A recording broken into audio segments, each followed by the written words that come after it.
Ассаламу алейкум, жалпы мекендештер. Учурдан пайдаланып, Рамазан айында жакшы ниет менен орозо кармаган жалпы журтчулукка орозоңуздар кабыл болсун деп айткым келет. Жасаган жакшы кадамдар, сооп иштериңиздерди жараткан өзү чын ыкласы менен кабыл кылган болсун дейли. Баарыбызга белгилүү болгондой, өлкөбүздө тагыраак айтканда Баткен жергебиздин Тажикстан менен чектеш чек-ара тилкелериндеги болуп өткөн ызы чуу жөнүндө пикиримди айткым келип турат. Албетте ар ким ар кандай божомолдор менен өзүнүн көз караштарын айтып атышат. Менин көз карашым боюнча албетте бул жерде түздөн түз тажик тарап күнөөлүү болуп эсептелет. Толук кандуу күнөөлүү. Бул талашсыз сокурга дагы, дүлөйгө дагы көрүнүп, ачык айкын билинип турат. Бул жерде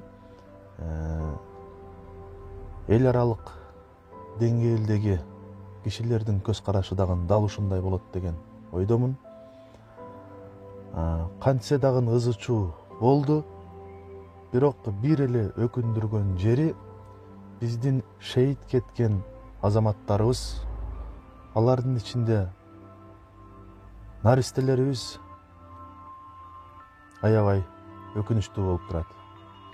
Учурдан пайдаланып, ошол ызы чуудан күтүлбөгөн окуяга кабылып, бул дүйнө менен кош айтышып кеткен мекендештерибиздин жакындарына терең кайгыруу менен көңүл айтам. Аны менен кошо 100дөн ашуун 200гө чукул ошол жердеги жердештерибиз жапа чегишти. Аларга дагы терең ыраазычылык менен жакындарына, ошону менен бирге өздөрүнө көңүл айтам. Бул жерде биздин кыргыз бийлигинин бир жакшы жери болду. Балким менин айта турган сөзүмдү көп кишилер жактырбашы мүмкүн. Бирок биз терең байкай турган болсок, жөнөкөй жарандарга тажик тарап сыяктуу болуп, курал жарак бербеген бул эң бир туура чечим болуп эсептелет, достор. Анткени согуштун ырбап кетпешине бул чоң таасир берди. Эгер курал жаракты катардагы жөнөкөй жарандарга биздикилер да таратканда, бул иш бүгүнкү күнгө чейин токтобой, мындан ары дагы ырбап, дагы ойлоп көрбөгөндөй көп жоготуулар болушу толук мүмкүн эле. Бул жагынан карап көрө турган болсок, биздин бийлик тарап чечкиндүү, эң бир туура кадамдарды шилтеди. Экинчи жагын карай турган болсок, мейли жарандарга курал жарак таратпай сабырдуулук сактап турду дейли. Азаматсыздар учурдагы бийликтегилер деп айталы.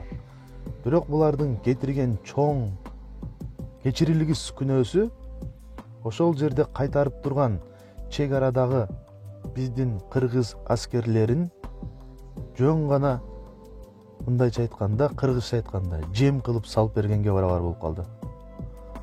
Кыргыз аскерлерин күчтөндүрүп, ошол учурда согуш ачуу үчүн эмес, каршылаш тараптын бери кыргыз тарапты көздөй кирип кетүүсүнө, ошол эле учурда жөнөкөй катардагы жарандардын бүгүнкү күндөгү о дүйнө салып кеткен мекендештердин жанын сактап калууга түрткү болмок. Эмне үчүн бийлик тарап ушул нерселерди жасаган жок деген суроо мен эле эмес, көп биздин атууларды ойлондуруп келет. Эмне үчүн кыргыз аскерлерин күчтөндүрүп, ошол жерде өзүнүн жарандарын сактап калуу максатында неге көзөмөлдү өзүнүн нугунда жасашкан жок? Бул абдан өкүнүчтүү. Дагы бир маселени айткым келет. Болгон иш болду, боёгу канды дегендей, учурда ызы чуу токтоду. Кудайга шүгүр. Бирок өзүңүздөр көрүп байкап аткандай, келтирилген чыгымдар, өрттөлгөн үй жай, ошондой эле автоунаа, талкаланган имараттар, булардын бардыгына чындыгына карай турган болсок, тажик тарап күнөөлүү. Эмне үчүн биздин бийлик, тактап айтканда УКМКнын жетекчиси Камчыбек Кыдыршаевдин айткан сөзү, келтирилген чыгымдарды биз тажик тараптан талап кылбайбыз. Өзүбүздүн күчүбүз менен мамлекет тараптан тургузулат дегендей сөз айтты. Бул күтүлбөгөн нерсе. Эмне үчүн деген суроо жаралат. Бул жерде кайсы бир деңгээлде сыр жаткандай көрүнөт.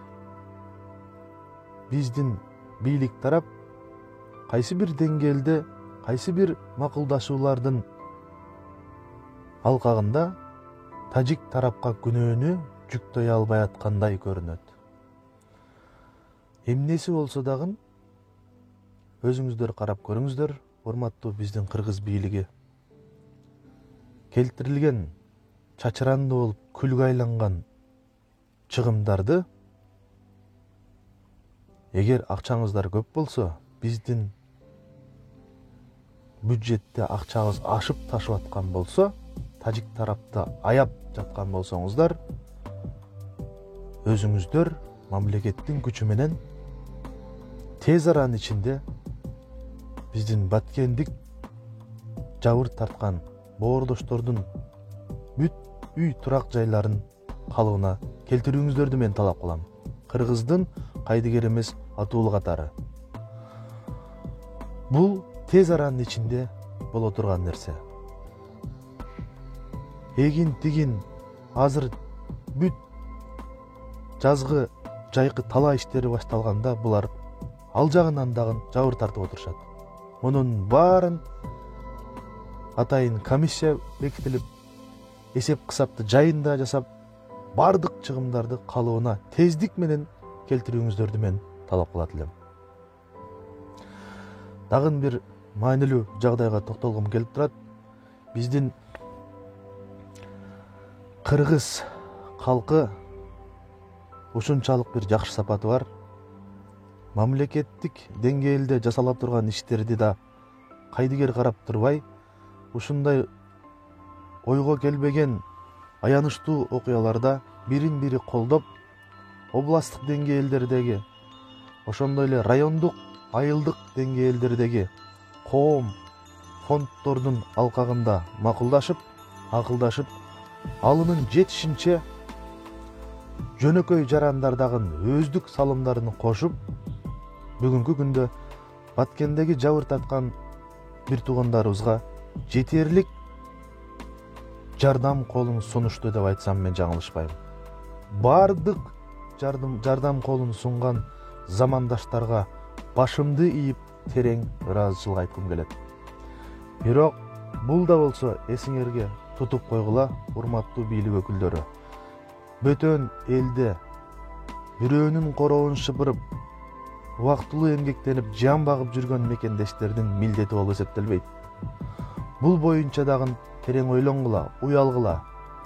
Булардын баарына бөгөт коюп, булардын баарын силер жөн эле койгула. Бизге бул силердин жардамыңар келгени уят нерсе. Ансыз деле биз силерди жумуш менен камсыз кыла албай жатабыз деген таризде сөз сүйлөп, бул чыгымдарды дагы карапайым калкка жүктөбөй, алардын келтирилген жардамдарын Кудайга шүгүр деп кабыл алуудан мурда бетиңерди чымыратып, мунун баарын дагы өзүңөр тейлөөгө милдеттүү болуп эсептелериңерди унутпасаңар. Ушул кыскача ойду мен жалпы кыргызстандыктарга айткым келди. Баардыгыңыздардын дагы бир жолу кармаган орозоңуздар кабыл болсун, жараткан өзү жар болсун, ар бир үйдө, ар бир мусулман калкында тынчтык орносун. Ассаламу алейкум.